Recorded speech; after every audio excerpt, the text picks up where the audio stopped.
పిల్లలు కావాలనే మీ కలను నెరవేర్చుకోండి. మొదటి కన్సల్టేషన్, మొదటి స్కానింగ్ ఉచితం. వివరాల కొరకు హెగ్డే ఫెర్టిలిటీని సంప్రదించండి. నమస్తే, నేను Keshav. Welcome to Suman TV.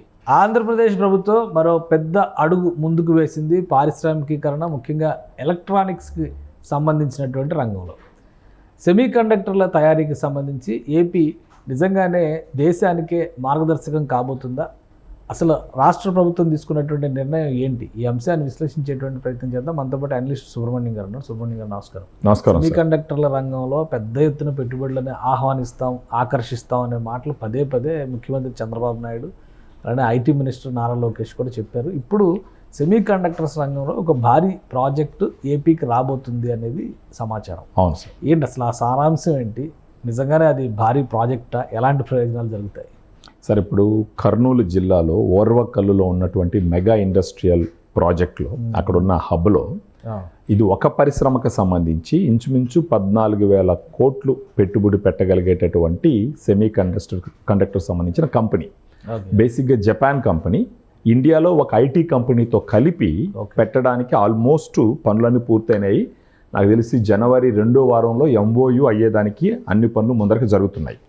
ఈ జపాన్కి సంబంధించినటువంటి అధికారులు ఆల్రెడీ అక్కడికి రావడం జరిగింది. వాళ్ళకి ఇస్తామన్నటువంటి నేల పోయి అక్కడ ఉన్న ఫెసిలిటీస్ అన్నీ వాళ్ళు విజిట్ చేయడం జరిగింది. 130 ఎకరాలు ఆల్మోస్ట్.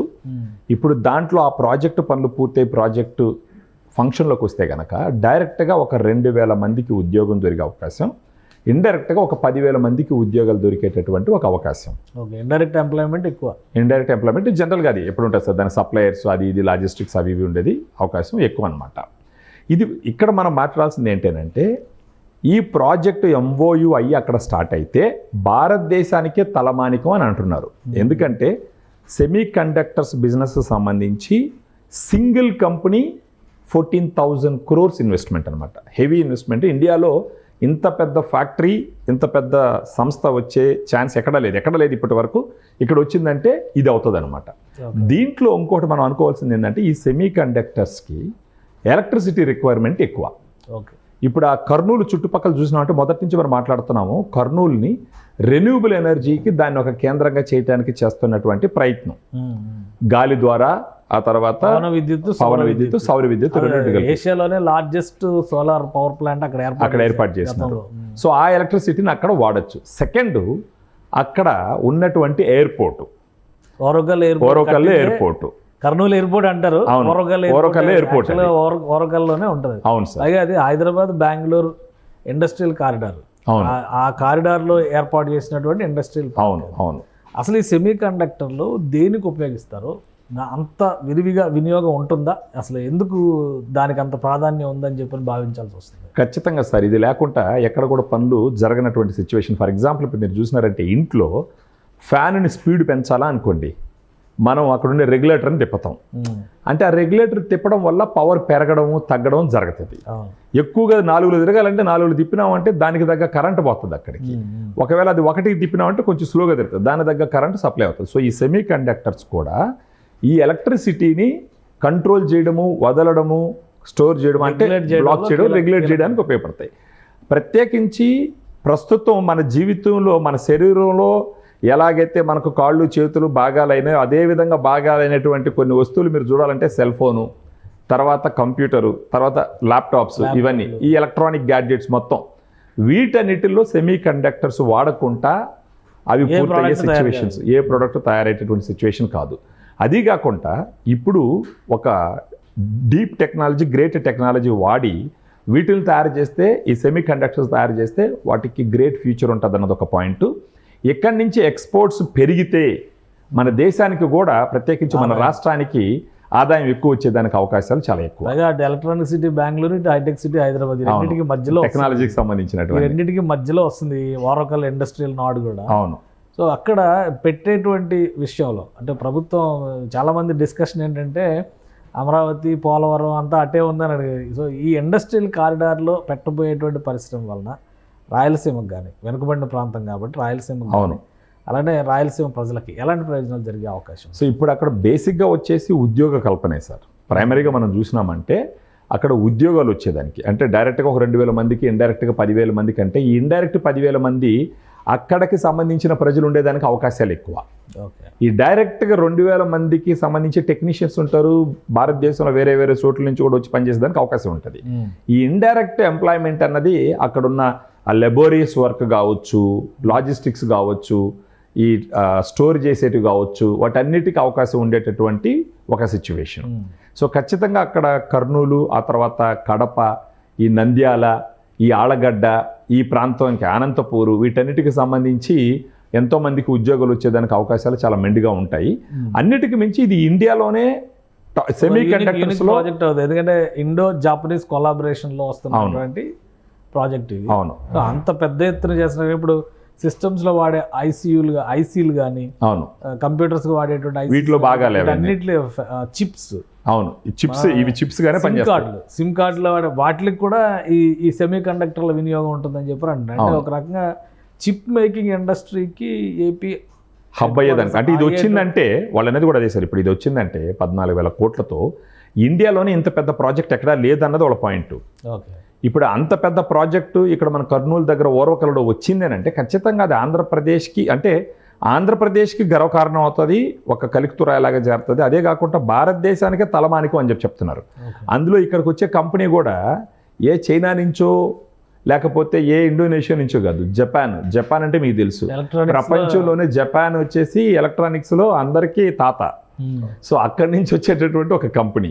జపాన్ తాత ఇండియాకి వస్తున్నాడు.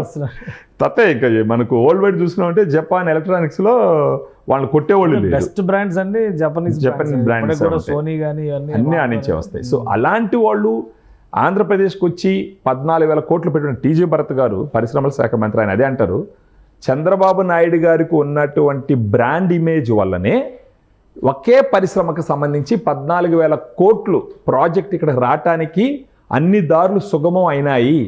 ఇది కేవలం చంద్రబాబు నాయుడు గారి బ్రాండ్ ఇమేజ్ వల్ల ఇంత పెద్ద ప్రాజెక్ట్ ఇక్కడికి రావడానికి ముందరకు వచ్చిందని చెప్పేసి వెరిఫికేషన్ ఎంత అయిపోయినాయి. అక్కడ పోయి 130 ఎకరాలు అన్ని అయిపోయినాయి. రెండో వారంలో ఎంఓయూ చేసుకునేదానికి ఫార్మాలిటీస్ మాత్రం ఉన్నాయి. అవును, సెకండ్ వీక్ లో ఎంఓయూ అవుతుందండి, జనవరి 2nd. ప్రాజెక్ట్ ఓకే అయిపోతే ఎంత కాలంలో ఎగ్జిక్యూషన్ లోకి వచ్చే అవకాశం? ఒక 2-2.5 సంవత్సరాలు పూర్తి చేయాలనుకుంటున్నారు సార్ వాళ్ళు. ఒక 2-2.5 years లో మొత్తం కంప్లీట్ చేసి అది పని జస్ట్ ఇనిషియల్ అంటే పార్షియల్. కియా మోటార్స్ చూస్తే మనం ఆల్మోస్ట్ 2 ఏళ్లలో వాళ్ళు ఫస్ట్ ప్రోడక్ట్ రిలీజ్ చేయడానికి ప్రణాళికలు తయారు చేస్తారు. అవును. సో అంటే ఫస్ట్ ప్రోడక్ట్ రావాలన్నా దీనికి కావాల్సినటువంటి ఇన్ఫ్రాస్ట్రక్చర్ సెటప్ కంప్లీట్ కావాలన్నా కనీసం 2 ఏళ్ళు, ఒక 2-2.5 సంవత్సరం. 2-2.5 సంవత్సరం అయ్యిందంటే తర్వాత అక్కడి నుంచి ప్రొడక్షన్ స్టార్ట్ అవుతుంది. సో ఈ లోపల కూడా ఎంతో మందికి జాబ్స్ వస్తాయి కదా సార్. అక్కడ లేబర్ సంబంధించిన ట్రైనింగ్ ఉంటుంది, దాని ప్రాపర్ ట్రైనింగ్ ఉంటుంది, రిక్రూట్మెంట్స్ ఉంటాయి, ఎక్స్పర్టైజ్ ఇక్కడికి ఇంపోర్ట్ చేయడం ఉంటుంది. అవును అవును. సో బోల్డంతా ఎకానమీ కూడా రిఫర్ అయ్యే వేరియంట్ ఎకానమీస్ అక్కడ ఫామ్ అయ్యేటువంటి అవకాశం. దానికి అనుబంధ సంస్థలన్నీ వస్తాయి కదా అక్కడ. ఇప్పుడు వాటిలో స్పేర్ పార్ట్స్ అవి ఇవి సంబంధించి కూడా ఒకవేళ బయట నుంచి లోకల్ గా ఆల్రెడీ ఉన్న కంపెనీలు ఉంటే అవి సప్లై చేస్తాయి, లేదంటే బయట నుంచి వస్తాయి. కంపెనీలు. ఇప్పుడు ఇంకొకటి సార్, ఇక్కడ ఒక సంస్థ వచ్చిందంటే జనాల రాకపోకలు ఎక్కడెక్కడైతే పెరుగుతాయో, ఎకానమీ జనాలు రాకపోకలం బయలుదేరంటే డబ్బులు చేతులు మారుతూ ఉంటుంది. ఎప్పుడైతే ఒక ఆర్థిక వ్యవస్థ అంటే అదే కదా. ఖచ్చితంగా సార్.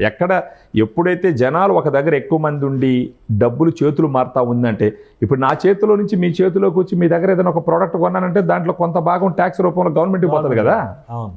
మళ్ళీ మీ చేతుల నుంచి ఇంకొకరి చేతికి, అంటే లక్ష్మీదేవి ఒకరి చేతుల్లో ఉండిపోకూడదు.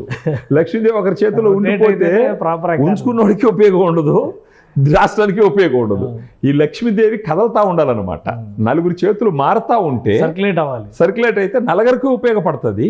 ఈ నలుగురికి ఉపయోగపడతా గవర్నమెంట్కి కూడా ఉపయోగపడుతుంది అనమాట. సో ఇండస్ట్రీలు అంటే మనం చెప్పుకోవాలి, ఇప్పుడు మాకు శ్రీ సిటీ కానీ మ్యానకోర్ సెజ్ కానీ ఇక్కడంతా వచ్చిన కంపెనీలు అక్కడికి రోజు పోవడాలు, పనులు చేయడాలు, అక్కడ హోటళ్ళు అయితే ఏమి, మిగతా అంగళ్ళు అయితే ఏమి, అన్ని రకాలుగా సింపుల్ పాయింట్, పరిశ్రమలు వచ్చినాయి, జనాలు రావడం ఎక్కువైంది, వాళ్ళ చేతుల్లో డబ్బులు మూవ్ అవడం మొదలైంది అంటే ఎకానమీ క్రియేట్ అవుతుంది, ఎకానమీ గ్రో అవుతుందని అర్థం. అట్ ద నెట్ ప్రాఫిట్కి వచ్చేసి అక్కడ ఉన్న గవర్నమెంట్కి ట్యాక్సెస్ రూపంలో ఆదాయం పెరుగుతుంది. ఒక రకంగా ఆదాయం పెరిగిందంటే గవర్నమెంట్కి పెరిగిన ఆదాయంలో నుంచి మళ్ళా జనాలకి ఉచితాలు ఇవ్వడానికి, పథకాలు చేయడానికి, వీటన్నిటికీ రావాలంటే అప్పులు తీసుకొచ్చి పెట్టి మామూలుగా జనాల్ని ట్యాక్సులు పెంచి మళ్ళా వాళ్ళకే పథకాలు ఇవ్వడం ఒక పద్ధతి మనం గత 5 సంవత్సరాలు చూసినాము. అలా కాకుండా ఇలాంటి పరిశ్రమలు తీసుకొచ్చి ఎంప్లాయ్మెంట్ క్రియేట్ చేసి రెవెన్యూ జనరేషన్ పెంచి దాని ద్వారా ట్యాక్సెస్ వచ్చిన డబ్బులు తీసి జనాలకి పథకాలు చేయడం మరొక పద్ధతి. ఓకే. సో ఆ పద్ధతి ముఖ్యమా ఈ పద్ధతి ముఖ్యమా అనేది జనాలు నిర్ణయించుకోవాలన్నమాట. రైట్ థ్యాంక్ యూ సుబ్రహ్మణ్యం గారు. ఇది ఆంధ్రప్రదేశ్లో ఓవరాల్గా సెమీ కండక్టర్స్ ఇండస్ట్రీని ఒక హబ్గా క్యాపిటల్గా మారుస్తాం అనేటువంటి మాట ప్రస్తుత ప్రభుత్వం పదే పదే చెబుతుంది. కానీ కర్నూలులో ఓర్వకల్లు ప్రాంతంలో ఈ సెమీ కండక్టర్స్ సంబంధించినటువంటి ఇండో జపనీస్ ప్రాజెక్టు రావడం అనేది ఖచ్చితంగా వెనుకబడిన ప్రాంతం అయినటువంటి రాయలసీమకి మరింత మేలు చేస్తుంది. ఆర్థికపరమైనటువంటి లావాదేవీలు జరగడానికి, ఆర్థిక వ్యవస్థ పుంజుకోవడానికి ఇది మరింత ముఖ్య భూమికి పోషిస్తుందని సుబ్రహ్మణ్యం గారు విశ్లేషిస్తున్నారు. అటు హైదరాబాదు, ఇటు బెంగళూరు రెండు కూడా హైటెక్ అండ్ ఎలక్ట్రానిక్ సిటీస్గా చెప్పేటువంటి దానికి నడి మధ్యలో హైదరాబాద్ బెంగళూరు కారిడార్లో ఏర్పాటు కాబోతున్నటువంటి ఇండస్ట్రియల్ పార్క్లో ఈ స్థలాన్ని కూడా ఎంపిక చేశారు. 2 వారాలు అంటే జనవరి 2వ వారం కల్లా అగ్రిమెంట్ కనుక కంప్లీట్ అయితే ఎగ్జిక్యూషన్ పార్ట్ మొదలయ్యేటువంటి అవకాశం ఉంటుంది. కాబట్టి ఇది ఒక పెద్ద బూస్ట్ అవుతుంది ఆంధ్రప్రదేశ్ ఆర్థిక వ్యవస్థకని సుబ్రహ్మణ్యం గారు విశ్లేషిస్తున్నారు. ఇది special discussion. Keep watching. Suman టీవీలో మీ పర్సనల్ అండ్ బిజినెస్ ప్రమోషన్స్ కోసం కింది నెంబర్కి కాంటాక్ట్ చేయండి.